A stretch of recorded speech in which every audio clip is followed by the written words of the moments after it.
नहीं है?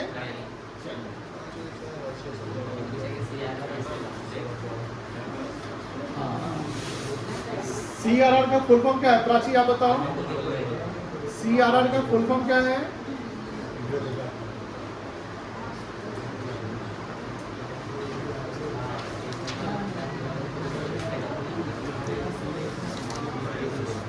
आर्या बताइए बेटा। Cash reserve ratio. ये CRR, आर्या CRR क्या होता है?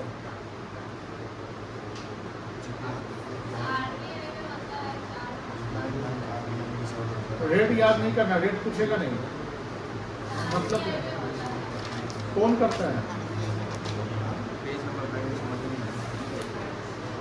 पहले ना बताओ।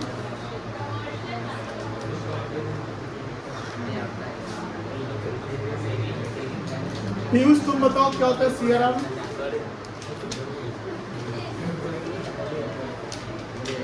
आकाश आप बताइए।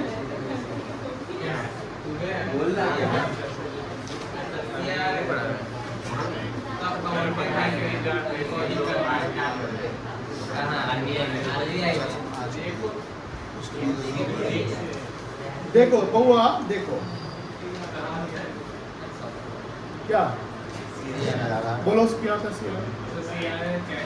रिजर्व रेशियो होता है जो कि बैंक जो है वो RBI में जमा करते हैं, क्योंकि बैंक उनको देता है ऐसा। और SLR क्या होता है? वो होता है, अरे वो भी कोई रेशियो रिजर्व बैंक अपने पास खुद रखता है रिजर्व। उसको उसका फुल फॉर्म क्या है? कैसे देखें?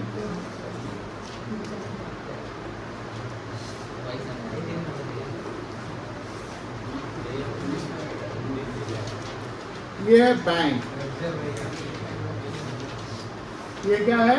बैंक। और इस बैंक में यहां देखोगे डिमांड डिपॉजिट जो है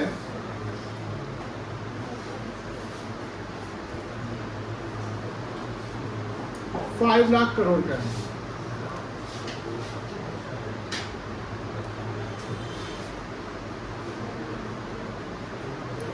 इंडिया में बैंक को लाइसेंस RBI देती है, पता है ना? ये है RBI। RBI का क्या है? सेंट्रल बैंक है, एपेक्स बैंक है, जो पूरे बैंकिंग सिस्टम को रेगुलेट करती है इंडिया में, ठीक है ना? अगला जो चैप्टर बैंकिंग है वो RBI से रिलेटेड पढ़ना, हमको सारे बैंक RBI के फंक्शन फीचर सब पढ़ने हैं। बैंक 5 लाख के बैंक के पास डिमांड डिपॉजिट अगर है तो बैंक जो है इस पूरे 5 लाख को कहीं ना कहीं वो लोन के रूप में देगी। उसका मल्टीप्लायर रहता है कि हमारा डिमांड डिपॉजिट जितना होगा, हमारा जो डिमांड डिपॉजिट जितना होगा उसका हम कितना पार्ट जो है हम लोन के रूप में सैंक्शन करते हैं। RBI बोलता है कि तुम हमको, जैसे RBI बोलता है कि तुम ना 5% CRR रखेगा, मान लेते हैं। अगर CRR 5% है, इसका मतलब बैंक जो है CRR का 20 गुना डिमांड डिपॉजिट रख सकती है। कितना गुना? 20 गुना। डिमांड डिपॉजिट निकालने का तरीका होता है 1 बाई, या ऐसे कर सकते हैं, मल्टीप्लायर इनटू CRR। मल्टीप्लायर को K से डिनोट करते हैं। K कैसे निकलता है? 1 by CRR। This is the formula. जैसे देखो ध्यान से, बैंक क्या किया, RBI ने 5 लाख करोड़ का, सॉरी 5% कितना आएगा? 25,000 करोड़ जो RBI में जमा कर देंगे, ये RBI के पास रहेगा। बैंक इंस्ट्रक्ट करती है कि आप अपने पास भी कुछ रिजर्व रखिए, आप अपने पास भी कुछ रिजर्व रखिए कि अगर कोई पैसा निकालने है तो आपका रिजर्व पैसा होना चाहिए उसको देने के लिए। RBI जो है वो बोलती है कि तुम 20% SLR रखेगा। SLR का फुल फॉर्म क्या होता है? स्टैट्यूटरी लिक्विडिटी रेशियो, ये जो दोनों होते हैं उसको बोलते हैं लीगल रिजर्व रेशियो। क्या बोलते हैं? Legal reserve. तो 20% अगर एसएलआर रखना है तो 5 लाख करोड़ इसका डिमांड डिपॉजिट है ना, इसका 20% कितना आएगा? ये बैंक अपने पास रिजर्व रखता है। 20 और 5 कितना हो गया? 20 और 5 कितना हो गया? 26। 25% हो गया। तो 100% अगर आपका डिमांड डिपॉजिट है, इसका 25% आपने रिजर्व रख लिया है। बोलो हाँ है ना?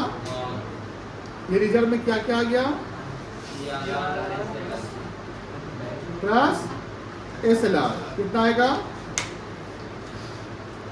75% जो अमाउंट अवेलेबल होगा किस पर्पस के लिए?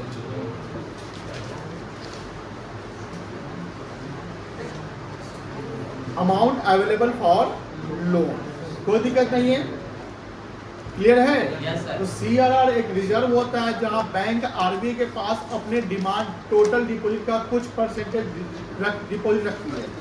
एसएलआर एक और रिजर्व होता है जहां आरबीआई के गाइडलाइंस के अनुसार बैंक अपने पास कुछ डिमांड डिपॉजिट का कुछ परसेंटेज अपने पास रखती है कि इन फ्यूचर अगर कोई डिमांड करने आता है अपने डिपॉजिट्स का तो हम उस पैसे से अपने एसएलआर से दें, और इसके बाद जो बचेगा उसको हम क्या करें? लोन के लिए रखें। क्योंकि अगर पूरा आप 100% लोन सैंक्शन कर दिया करोगे तो फिर आप कहीं ना कहीं पैसे कहाँ किसी को दे रहे हो। अगर उस समय बैंक कोलैप्स कर सकता है, बैंक को फाइनेंशियल क्रंच होता है तो फिर दिक्कत हो जाएगी। इसलिए रिजर्व रखना बहुत ही जरूरी है। ये कौन बोलता है? आरबीआई। आरबीआई के वेबसाइट पर घुमाए थे आपको?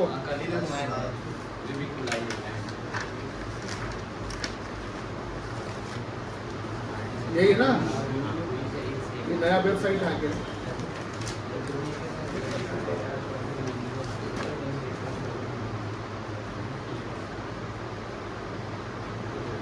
सारा डेटा रहेगा सर। ये रिजर्वेशन है कितना परसेंट? अभी राइट नाउ सीआर कितना परसेंट है? 4 और एसएलआर कितना है? 18%। एक्सचेंज रेट समझते हैं? एक्सचेंज रेट क्या होता है? आपको आगे चलकर फॉरेक्स पढ़ना है, फॉरेन एक्सचेंज। एक्सचेंज रेट होता है जो आप देखते होंगे कि हर कंट्री का अपना करेंसी का होता है ना। Yes sir. $1 कितना रुपया चल रहा है? 85 रुपया। 1 पाउंड कितना है? 113। 1 यूरो 95। 100 जापानीज येन 58 रुपीज का बराबर। यानी रुपीज और येन में कौन ज्यादा महंगा है? ये रुपी। यहाँ देखो, यहाँ 1 लिखा हुआ है, यहाँ 100 लिखा हुआ है। अच्छा सॉरी सर। 1 यूएसडी इतना रुपीज, 1 जीबीपी, जीबीपी मतलब ग्रेट ब्रिटेन पाउंड इतना रुपीज, 1 यूरो इतना, 100 जेपीवाई। जेपीवाई मतलब Japanese yen, Y for yen. China का करेंसी युआन कहलाता है, जापान का येन कहलाता है, ठीक है ना। चलिए, ये कब का डेटा है? 15 मई। कल क्या था? फ्राइडे था ना। हाँ। बैंक की क्लोजिंग जो होती है, बैंकिंग क्लोजिंग जो होता है दिन थर्सडे को होता है। कितने कब होता है? सॉरी किस दिन होता है? हर वीक के थर्सडे को क्लोज होता है, क्लोजिंग होता है उसका 1 बजे का। उसके बाद का नहीं, ठीक है ना।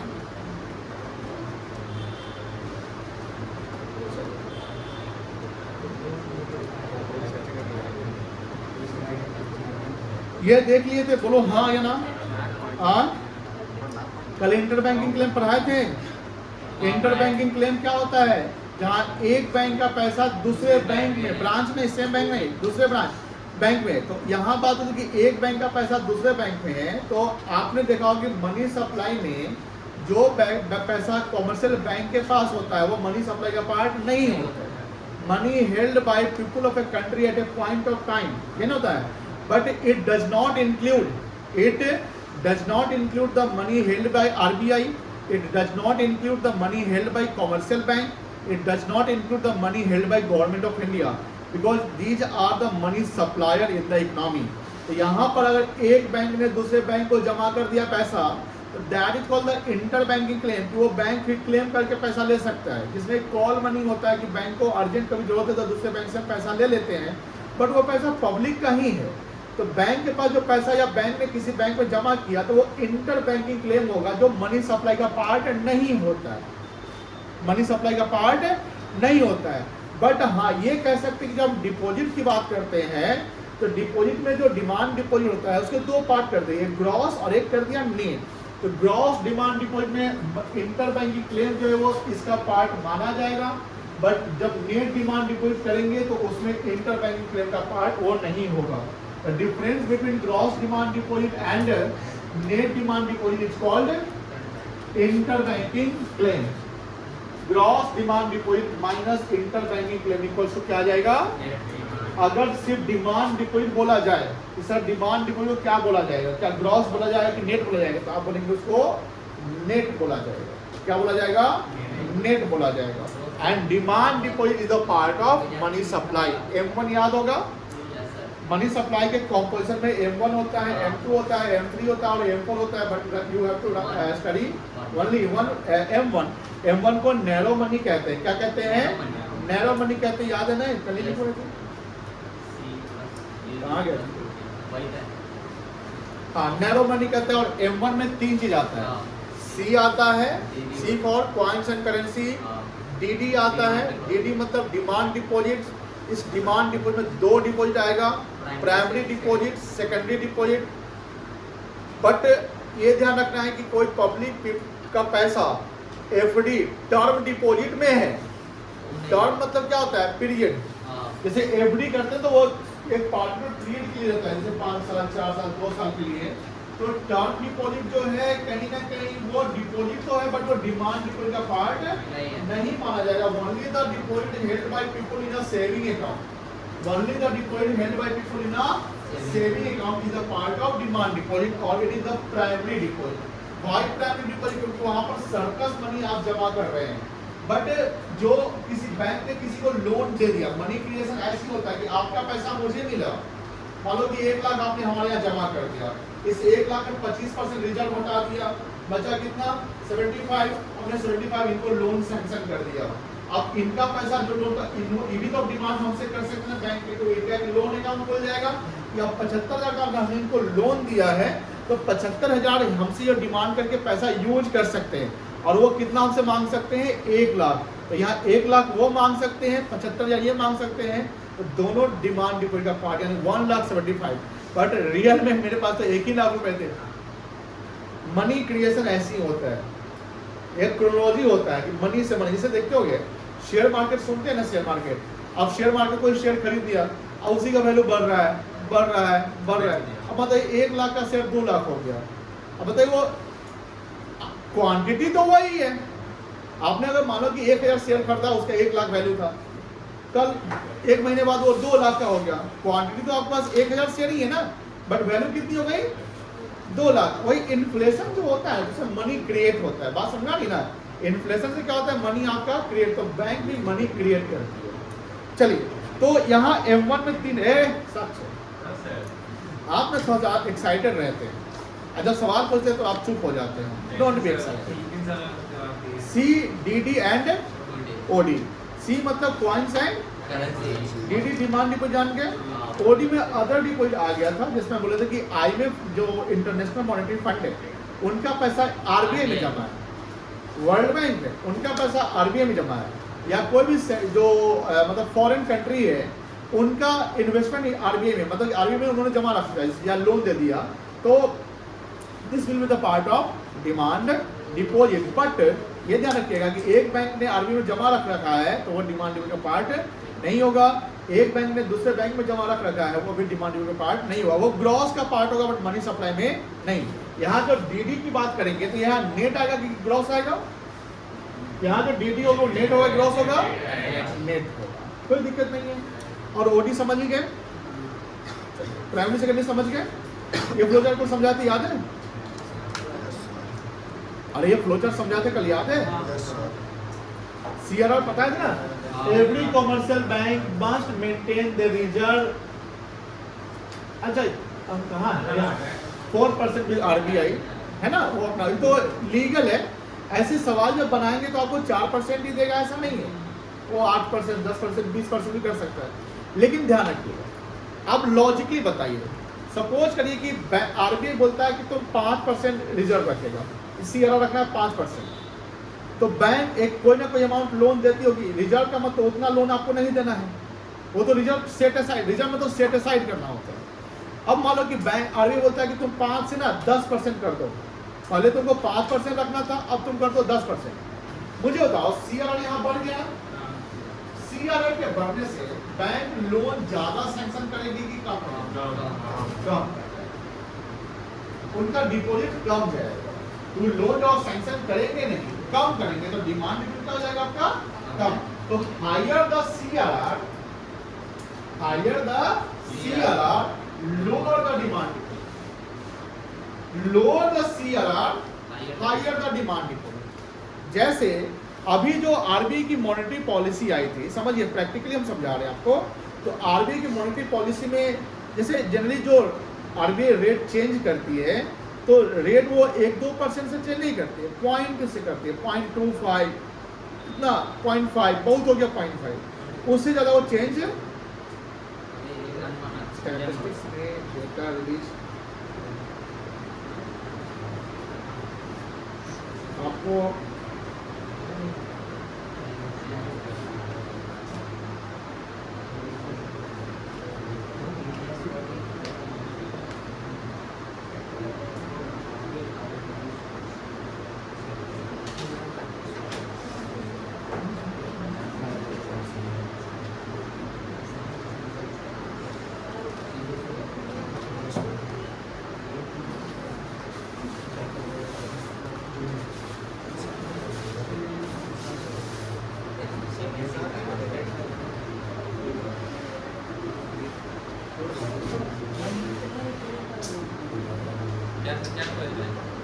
समझा रहे हैं।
बात नहीं प्लीज।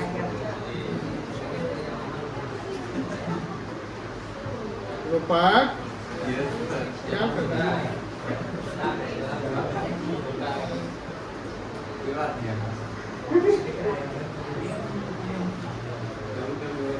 ये आप लोग इस साइड पे घूमते तो नहीं होंगे? घूमा करिए, फाइनेंशियल एजुकेशन मिलेगा आपको।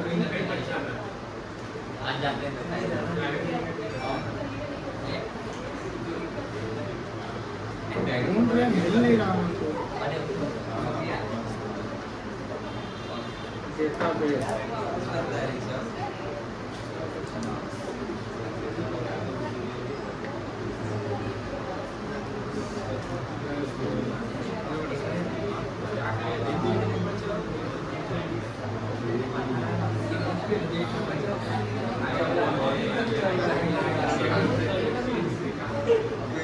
वो बात नहीं करो।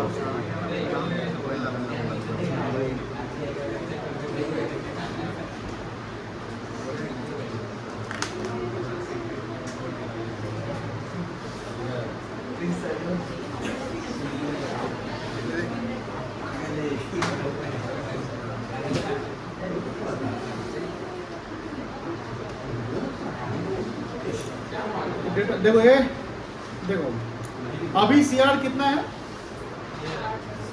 4% है ना? कुछ समय पहले बहुआ बात नहीं please. CRR right now RBI 4% की हुई है।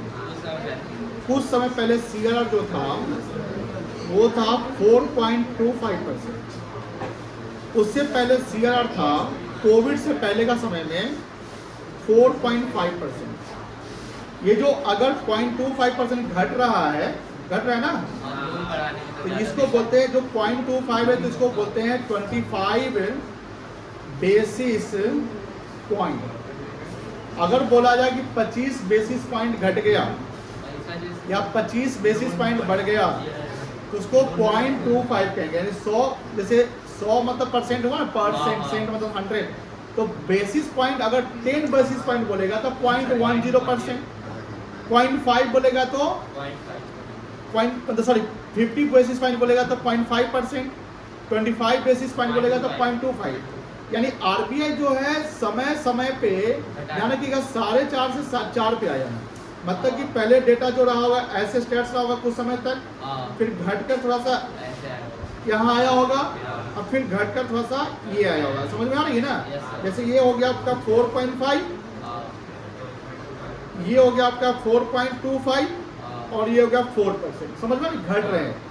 अब बताइए RBI मॉनेटरी पॉलिसी में ये काम कर रही है कि बेसिस पॉइंट को हम कम करके CRR को कम कर दिया। इस समय जो लास्ट मॉनेटरी पॉलिसी आया था उसमें RBI ने अपने जो repo rate, reverse repo rate सब पढ़ना हम लोग आगे, तो उनको उसको कम किया। अगर हम रेट को कम कर देंगे तो लोन थोड़ा सा चीप हो जाएगा और बैंक के पास ज्यादा फंड हो जाएगा लोन को सैंक्शन करने के लिए।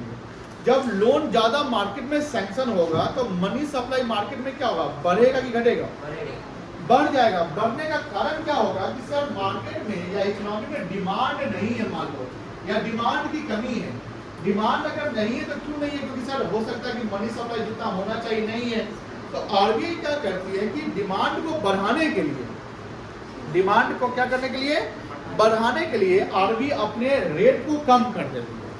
RBI जब रेट को कम कर देगी तो लोन ज्यादा लेंगे, लोग लोन ज्यादा लेंगे, यानी डिमांड डिपॉजिट बढ़ेगा और कहीं ना कहीं मनी सप्लाई फ्लो करेगा और डिमांड कहीं ना कहीं बढ़ के हमारा इक्विलिब्रियम आएगा। आगे पढ़ना हम लोगों को इक्विलिब्रियम, कि जितना सप्लाई हो रहा है उतना डिमांड। ठीक है, तो बात क्या कहना है कि अगर हम CRR को ज्यादा रखें तो डिमांड डिपॉजिट कम है और CRR को कम करेंगे तो क्या बढ़ जाएगा, डिमांड डिपॉजिट। यानी higher the CRR lower the demand deposit, lower the CRR higher the demand। कोई दिक्कत नहीं है।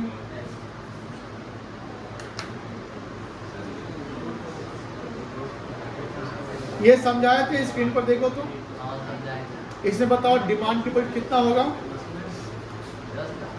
इसको पूरा देखकर बता सकते हो, पूरा लिखा हुआ डिमांड डिपॉजिट कितना होगा, 170। प्राइमरी कितना है, प्राइमरी डिपॉजिट कितना है, सेकेंडरी डिपॉजिट कितना है, FD कितना है, टर्म डिपॉजिट कितना है, वो भी 9 लाख है। लेकिन क्या ये डिमांड डिपॉजिट का पार्ट है? 9 लाख डिमांड नहीं है ना। समझ लीजिए, हमने क्या बोला कि अगर आपके पास पैसे हैं FD कराते हैं तो that will not the part of demand deposit, only the balance available in saving account है। ये पढ़ाए थे क्या, नहीं पढ़ाए थे? नहीं ना पढ़ा था। Term deposit and demand deposit both are different. Term deposit is the nature of fixed deposit. Term का मतलब क्या होता है, टर्म का मतलब क्या होता है, ड्यूरेशन। टर्म का मतलब क्या होता है, ड्यूरेशन। एक पीरियड होता है कि आपने पार्टिकुलर पीरियड के लिए FD कर रखा है। Term deposit the nature of fixed deposit where public deposit their money for particular period of time. आप मुझे बताओ, पार्टिकुलर पीरियड टाइम लिख दिया यहाँ पे। Money supply point of time में आता है कि पीरियड ऑफ टाइम में आता है?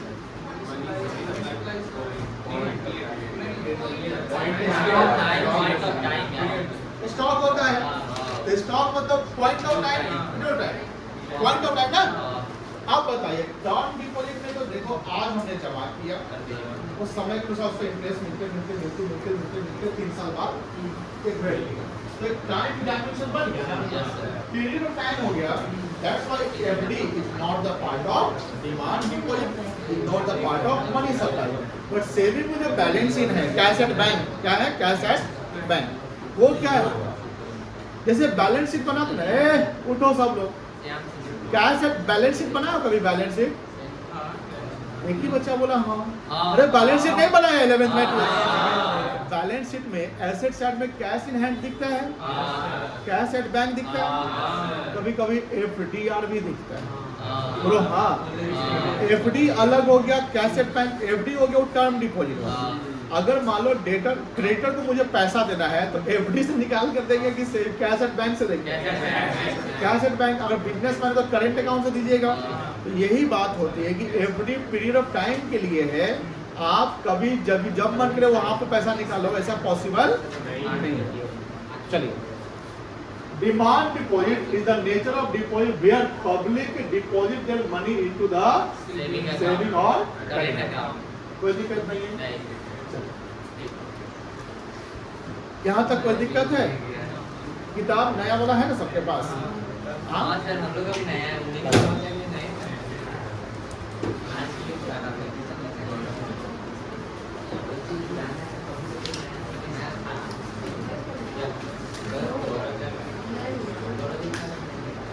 है। और यहाँ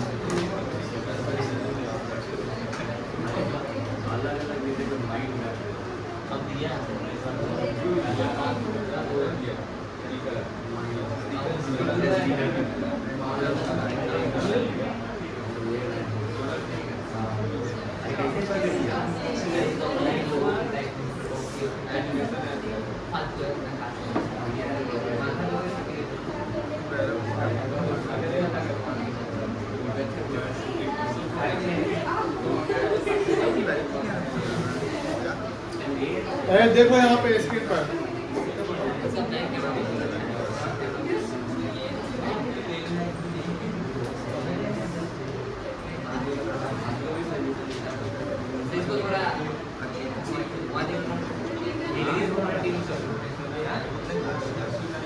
क्या करते दिख रहा है कुछ?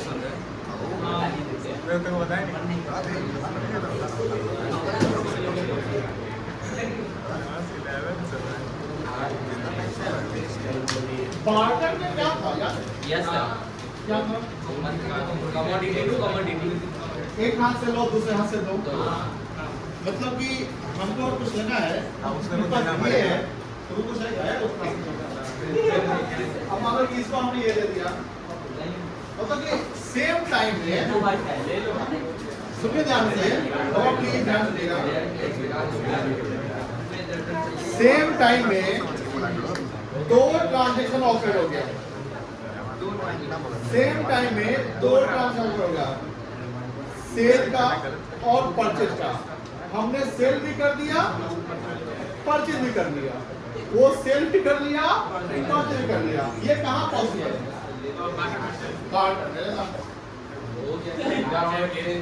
वो 35,000 का है। अब इसको हमको बेचना है, अभी बेचना है, तो कर देगा? लाओ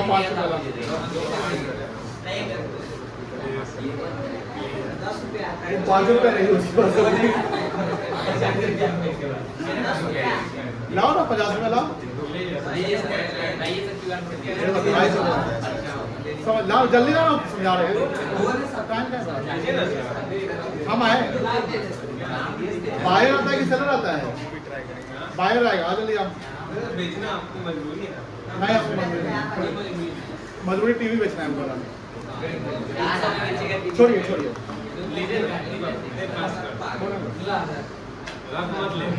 जब लाओ इसका अल्पन भी आएगा आज, जिसका है गया। हाँ सर, मेलोडी। हाँ देखो बाबा क्या बोले थे, अगर यहाँ ये मनी का इवोल्यूशन हो चुका है। अच्छा ये कौन सा मनी है? ये फिएट मनी है क्या? वाह, क्या ये फिडुशियरी मनी भी हो सकता है? तो यहाँ पर इसका, अच्छा ये लीगल टेंडर है, मैं लीगली बाउंड हूँ एक्सेप्ट करने के लिए। क्या मैं एक्सेप्ट कर नहीं भी कर सकता? हम बोलेंगे नहीं एक्सेप्ट करेंगे तो कैसे नहीं, आपका मर्जी है, करना पड़ेगा, काहे नहीं करिएगा? इंडिया में है, करना पड़ेगा 100 रुपया एक्सेप्ट, काहे नहीं करिएगा? बताइए। कभी कोई न्यूज देखते हैं कि कोई कार खरीदा तो 2 बोरी जो सिक्का लेकर चला गया। और सर एक बार हमको दिया था लीगल के अंदर एक्सेप्ट करो। और तो सिक्का पे लिमिट है शायद, एक लिमिट है शायद। सिक्का का लिमिट बना दिया गया है, बट जनरली क्या होता है ना कि आप जैसे मान लीजिए हम कोई लैंड खरीद रहे हैं, अभी तो नहीं खरीद पाएंगे पैसे, मान लो कि 1 करोड़ का लैंड है और सब हम पूरा 1 करोड़ 100 रुपये का नोट ले गए। 1 करोड़ 100 रुपये का नोट होगा तो कितना हो जाएगा? बहुत सारा काउंट करने में हालत का हो जाएगा, मशीन लाना पड़ जाएगा। बट लीगली आपको एक्सेप्ट करना है। यहाँ देखिए मनी में आप क्या कर रहे हैं कि मनी लेके आपने सिर्फ सेल कर दिया, उसने सिर्फ परचेज कर लिया, हो गया ना? परचेज एक जगह हुआ, सेल एक जगह हुआ। एक ही पार्टी सेम थिंग, परचेज और सेल दोनों साथ साथ नहीं कर रही है। कहाँ पे? जहाँ मनी इन्वॉल्व है। दूसरा कि डेफर्ड पेमेंट भी हो सकता था कि हमने सामान को उधार बेच दिया, बाद में पैसा आएगा, कोई दिक्कत नहीं है। पर ये क्वेश्चन 1 पढ़ के बताइए।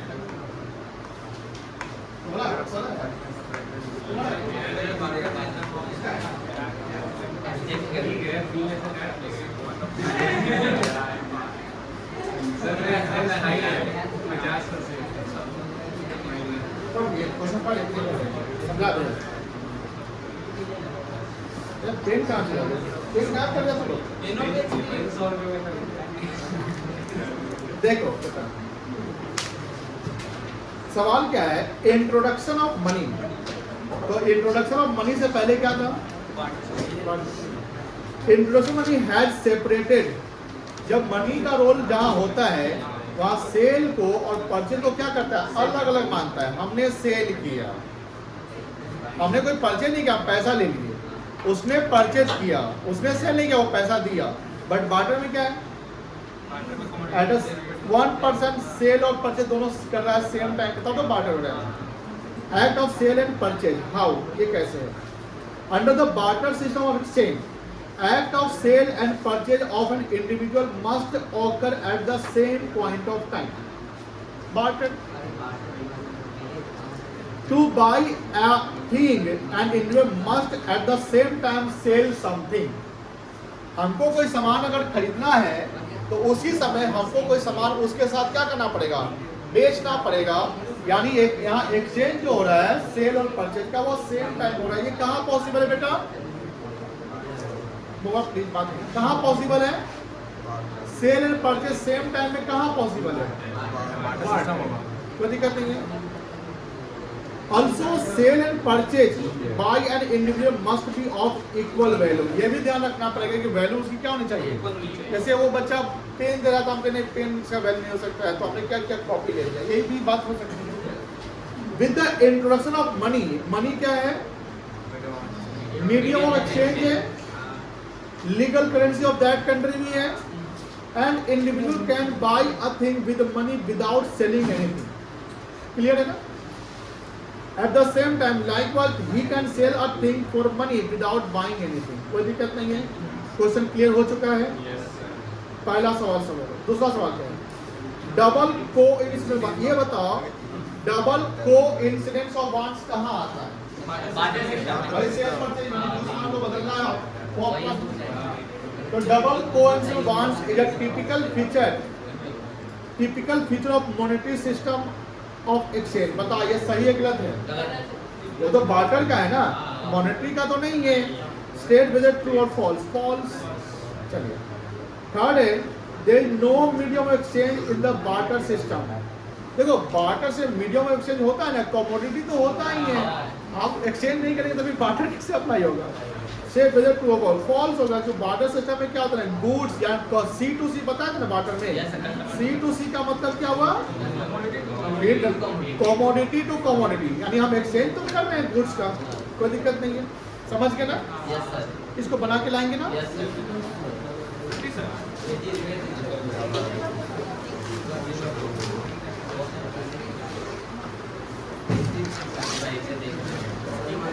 निकालो किताब। अभी छुट्टी नहीं हुआ है। जब मैं वर्ड छुट्टी यूज करूंगा तब मानेंगे छुट्टी, ठीक है ना?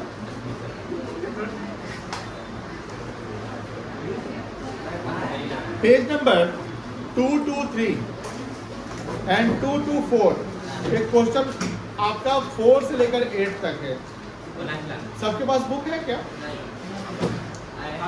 इस पे है, उस पे है, उस पे, सब पे है ना? अभी बनाना है। देखना है और देख के समझना है पहले। तुम्हारे पास है क्या? देखो तो बन जाएगा। चलाओ, समझा ही दे क्या? समझा दे क्या?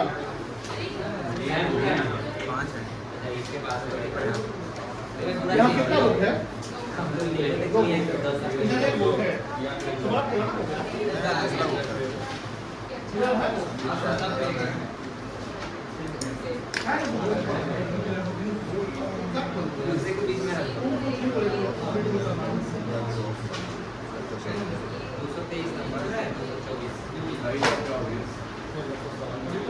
दुइयों का क्वेश्चन है।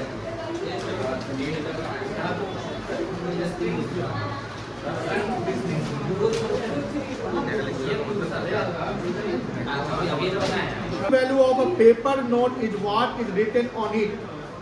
जो लिखा हुआ है 100 rupee, 200 rupee etcetera with a view 200 rupee note you can buy good and service worth 200। कोई दिक्कत नहीं है। ये कौन सा वैल्यू हो गया? मनी।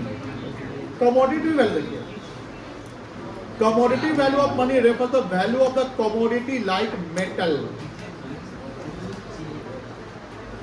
आप मान लो कि जो कॉइन्स है उसको आप मेल्ट कर दिए, मेल्ट करके जब बेचोगे तो सेम वैल्यू जितना का कॉइन था उतना ही मिल जाएगा। ऐसा तो सिल्वर गोल्ड में हो सकता है, बस 10 रुपए के सिक्के में तो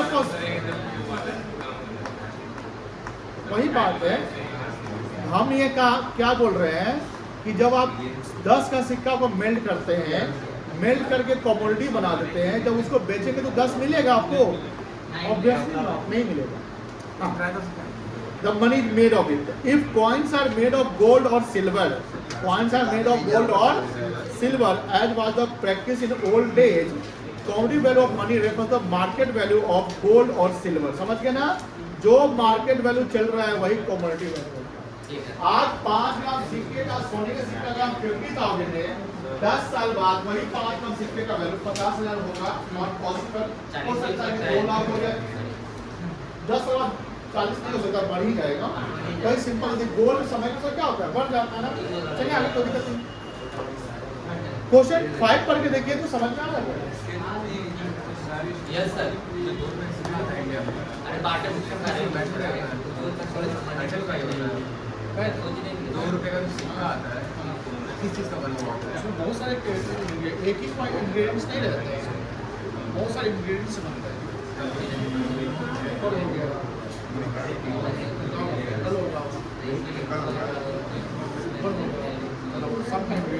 बहुत सारा और भी बात है। क्या लिखा हुआ है? 5.62 ग्राम होता है। 5.62 ग्राम होता है। ग्राम है ना, बट ये जो बनना है उसमें दूसरे इंग्रेडिएंट्स है ना, एक आइटम थोड़ी बना। क्या क्वेश्चन? आप सोच सकते हैं जब मनी को बोले मनी का लोग कहाँ नहीं है?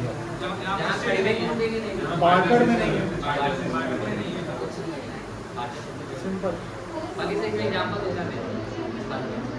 हाँ, ये भी कर सकते हैं जहाँ आप नॉन इकोनॉमिक एक्टिविटी कर रहे हैं। आपके पास हाँ अब बहुत ही कम चलता है। बार्टर सिस्टम में मनी का रोल नहीं है, हम कह सकते हैं, but not only in the barter system, जितने भी नॉन इकोनॉमिक एक्टिविटी है, जैसे ये जो बच्चा है मयंक, अब ये मान लो चाहे कोई बच्चा किसी के पेरेंट्स यहाँ पहुँचाने आते हैं तो पेरेंट्स तो उसका चार्ज नहीं ना करते कि तुमको पहुँचाने का हम चार्ज भी देते हैं। तुम हाँ करता है, चार्ज करता है, करने ना करते हैं। लेकिन अगर मान लो आप ऑटो से आ गए तो ऑटो वाला तो चार्ज करेगा पैसा आपसे। तो कहाँ मनी ने रोल प्ले नहीं किया? जहाँ non economic activity, social activity या मेंटल सेटिस्फैक्शन के लिए आप काम कर रहे हैं। गांव में गरीब बच्चों को हम फ्री में पढ़ा रहे हैं, वो क्या हो गया? वहाँ मनी रोल प्ले नहीं कर रहा है। यहाँ नहीं पढ़ सकते, तो यहाँ मनी रोल प्ले कर रहा है। ठीक है ना? सब बतेबे करेंगे क्या? कुछ चीज सीख लेना चाहिए। हाँ, छठा देखो तो बेटा, छठा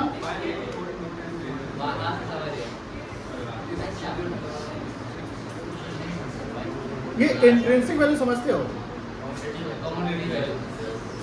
इंट्रिंसिक वैल्यू का मतलब है समय के अनुसार उसका वैल्यू क्या होगा, ये रहेगा। तो बोलता है why people hold notes and coins when it clear that the intrinsic value, मतलब कि अगर मान लो कॉइन सिक्का है मेरे पास, अब उसको हम कमोडिटी बना दें, मतलब उसको राख बना दें, उसको हम तौल के बेचें, उसकी वैल्यू तो नेग्लिजिबल हो जाएगी ना। क्योंकि हम क्यों होल्ड करते हैं, क्योंकि वहाँ पर गवर्नमेंट ने लीगली टेंडर कर दिया है, आरबीआई ने प्रॉमिस कर दिया है। आज देखिएगा नोट पे लिखा रहता है आई promise to pay a sum of rupee 500 to the bearer of this instrument. यही लीगल टेंडर के कारण लोग उसको लेकर चलते हैं। अगर आरबीआई का सिग्नेचर नहीं हो, वो एक कागज का टुकड़ा है। जैसे मान लेते हैं, सुनो ध्यान से, जब पुराना नोट बंद हो गया था, उसमें लीगल टेंडर से क्या हो गया, this law legal tender for future. No legal tender मतलब अब लीगली एक्सेप्टेबल कहीं भी, समझ गए? कोई दिक्कत नहीं है, यहाँ तक हो गया। आगे देखिए, आगे आपका क्वेश्चन 6 के बाद होगा 7 और 8। पढ़िए तो 7 और 8 क्या है? आप लोग हम देख रहे हैं, हम बातें कर रहे हैं, पढ़ाई नहीं कर रहे हैं।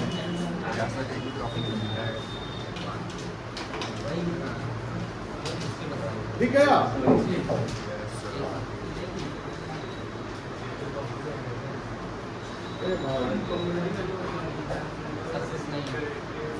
नहीं हो पाएगा, नहीं हो पाएगा।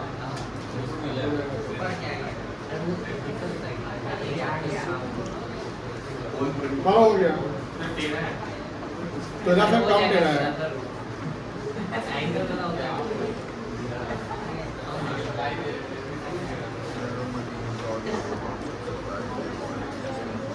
घुमा देते हैं डिग्री सबसे पहले जवाब पूछेंगे, हम सबसे पूछेंगे, हम कहेंगे ना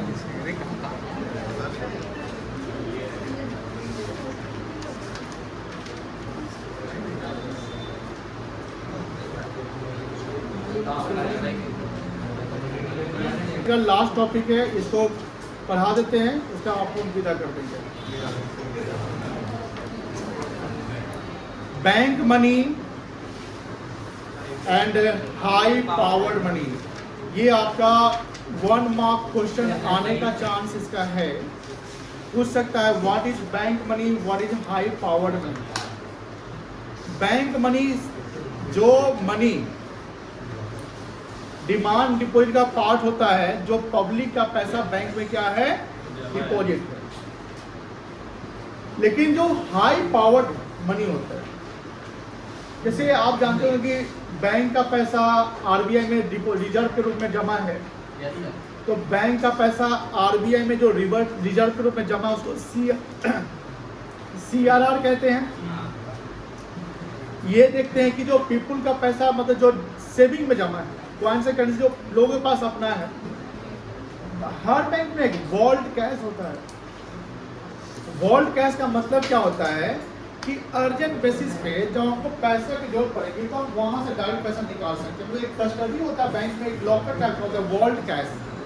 उसमें बैंक हमेशा अर्जेंट बेसिस के लिए पैसा रखती है कि इन केस पैसे की जरूरत पड़ेगी तो हम निकाल लेंगे, वो बैंक में पैसा है।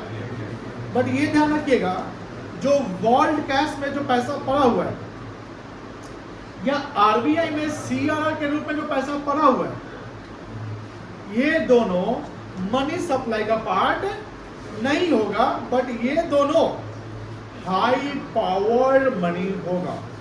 हाई पावर्ड मनी क्यों होगी? मान लो बैंक का फाइनेंशियल क्रंच चल रहा है, बैंक का डिपॉजिट्स घटने लगा है, तो वहां पर आरबीआई फिर हेल्प करेगी और कुछ रिजर्व उस बैंक को देगी। But CRR and vault cash both are not the part of high powered money। कोई दिक्कत नहीं है, पढ़िए पहले बैंक मनी पढ़िए, 2 लाइन का जवाब है। Bank money is the demand deposits, bank money is the demand deposits, किसके द्वारा? तो ये मुझे बताइए क्या बैंक मनी मनी सप्लाई होगा कि नहीं होगा? बैंक मनी होगा, हो जाएगा, क्योंकि पब्लिक का पैसा बैंक में जमा हुआ है। हाई पावर्ड मनी क्या होता है? It consist the coins and currency held by people of, people का स्पेलिंग गलत है, पीपुल ऑफ ए कंट्री, तो ये मनी सप्लाई का पार्ट होगा कि नहीं होगा? होगा। होगा ना। मनी सप्लाई में M1 याद रखना, CDD और OD, ठीक है ना।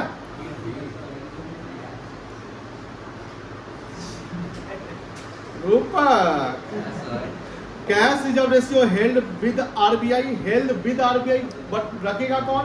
पब्लिक की बैंक, बैंक का काम, पब्लिक का काम बैंक में जमा करना, बैंक का काम RBI में जमा करना। दूसरा world cash and cash reserve ratio is not the part of only coins and C, है ना। समझ गए? कोई दिक्कत नहीं है। नहीं ना। कल कौन दिन है?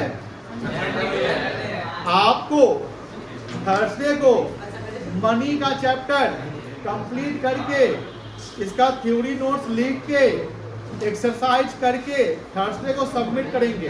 ध्यान रखिए। और एक्सरसाइज प्लस फेयर,